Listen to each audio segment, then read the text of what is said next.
آپ کے جلسوں کی برکت سے امت نہیں چلتی ہے، ہماری دھواندار تقریروں سے امت نہیں چلتی ہے، یہ رات بھر کے مشاعرے اور گویوں کے گانے سے امت نہیں چلتی ہے۔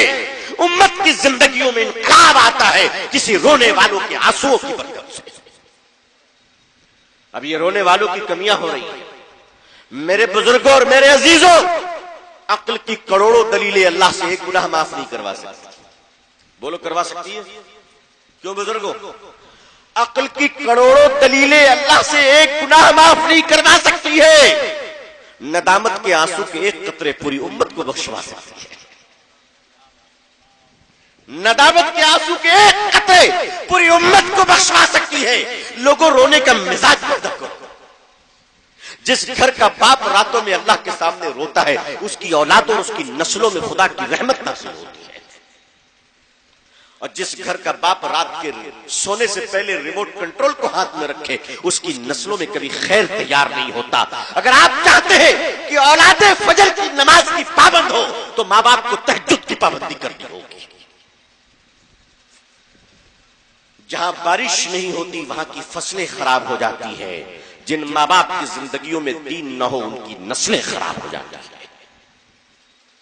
آج ہمارے پاس بھیڑ بہت ہے، آج لوگوں کی کمی نہیں ہے، ہمارے پاس کریکٹر لیس کمیونٹی کی بھیڑ جمع ہو گئی ہے، ہمارے پاس بے کردار اسپائن لیس کمیونٹی جس کی ریڑھ کی ہڈی نہ ہو، ایسے مسلمانوں کی بھیڑ ہندوستان میں جمع ہو گئی ہے۔ میں تو صاف صاف پوچھ لیا کرتا ہوں کہ آپ مجھے بتائیے کہ ہندوستان میں 70 سال آزادی کو ہو گئے، ہم 70 سالوں سے ہزاروں جلسے کر رہے ہیں، لاکھوں مشاعرے کر رہے ہیں، رزلٹ ہمارا کہاں گیا؟ ذرا حساب کتاب تو کیجئے۔ آنے والا مورخ لکھے گا کہ یہ امت اپنی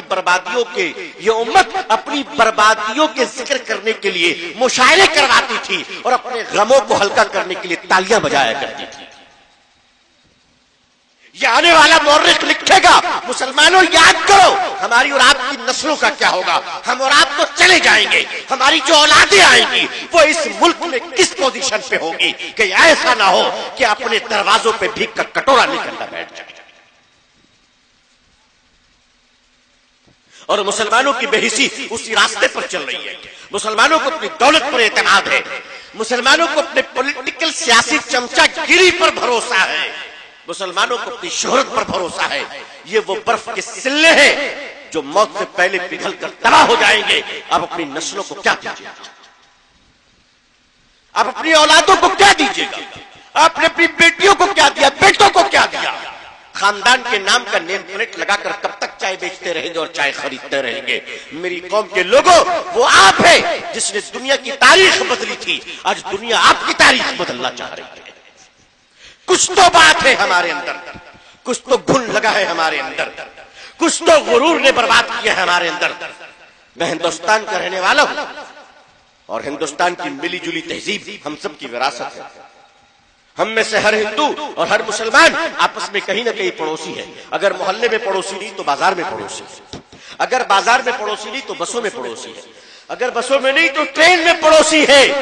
مگر اس ملک میں ہم پڑوسی ہیں، لیکن عزیزان ملت، میں اس ملک میں دیکھ رہا ہوں کہ جے پور سے لے کر اجمیر کے راستے میں چلے جائیں، مجھے ایک سے ایک انسٹیٹیوشن نظر آتے ہیں، ایک سے ایک مارواڑیوں کے ادارے نظر آتے ہیں۔ اپنی قوم کے صرف ہوٹل نظر آتے ہیں، بریانی کی دکان نظر آتی ہے، کباب پراٹھے کے بازار نظر آتے ہیں۔ میری قوم کے لوگوں، آخر ایک کھانے پہ کب تک برباد ہوتے رہو گے؟ جب تک تمہارے دسترخوان پہ 6 قسم کی ترکاری نہ ہو، تمہارے ناک کی بلندی نہیں ہوتی۔ کیوں؟ ترکاری کم ہو جائے گا تو بیٹی کا رشتہ نہیں آئے گا آپ کے۔ آپ بھول گئے میرے آقا صلی اللہ علیہ وسلم کی سادگی کو، اور ایسا مت سمجھیے گا کہ صرف گفتار کر رہا ہوں آپ کے سامنے۔ اللہ کا شکر ہے، وہی باتیں مجھے اللہ کہنے کی توفیق دے رہا ہے جو میری زندگیوں میں اتر چکی ہے الحمدللہ۔ مجھے کوئی شوق نہیں ہے، لیکن یاد رکھیے گا اپنے ورائٹیز کو کم کیجیے اور زبان کے ذائقے کی غلامی کو بند کیجیے۔ اور اگر بند نہیں کیجیے گا تو اب گلاٹی کباب کا زمانہ ایسے ہی ختم ہونے والا ہے۔ اب بہت سارے لوگوں نے اپنے سبزی اور پنیر کباب پر اکتفا کرنا شروع کر دیا ہے، لیکن آپ نے کبھی غور کیا کہ یہ حالات کیوں آ رہے ہیں؟ یہ حالات اس لیے آ رہے ہیں مسلمانوں کہ حلال جانور کا گوشت کھانا حلال ہے، اور اللہ جب تک کھلائیں گے کھائیں گے انشاءاللہ۔ لیکن عزیزان ملت یاد رکھیے گا کہ حالات جب بھی خراب آئیں فوراً غور کیجئے کہ ہم سے غلطی کہاں ہو رہی ہے، یہ غور فرمائیے فوراً۔ حکومت کو برا بھلا نہیں، وزیر کو برا بھلا نہیں، فوراً کہیے کہ غلطی ہم سے کہاں ہو رہی ہے۔ یہ جب گوشت پہ پابندی لگنے لگی تو میں نے غور کرنا شروع کر دیا، ایک تو اسی دن سے کہ آخر پابندی کیوں لگ رہی ہے۔ مجھ جیسا طالب علم جس نتیجے پہ پہنچا ہے وہ نتیجہ وہ کیلکولیشن میں آپ کے سامنے رکھنا چاہتا ہوں۔ وہ نتیجہ یہ ہے کہ گوشت پہ پابندی اس لیے لگ رہی ہے کہ حلال جانور کو ذبح کرنے والے ہمارے قصائی ایسے بھی ہیں کہ جو ذبح کر رہے بسم اللہ کہہ کر منہ سے شراب کی بدبو آ رہی ہے۔ بولیے میں جھوٹ بول رہا ہوں، بولیے میں غلط بول رہا ہوں، بولیے بات ہے کہ نہیں ہے؟ شراب کی بدبو آ رہی ہے۔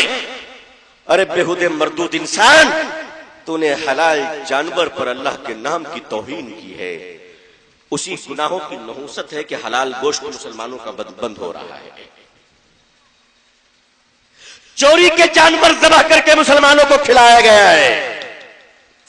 چوری کیوں؟ مسلمانوں صحیح نہیں ہے؟ مرے ہوئے جانوروں کا گوشت کھلایا ہے، کس نے کھلایا؟ مسلمان نے کھلایا، اور انہی پیسوں سے بلڈنگ بنا لی، تو اسی بلڈنگ کے پنکھے سے لٹک کر تمہاری بیٹیاں نہیں مرے گی، تم نہیں مرو گے تو کیا ہوگا؟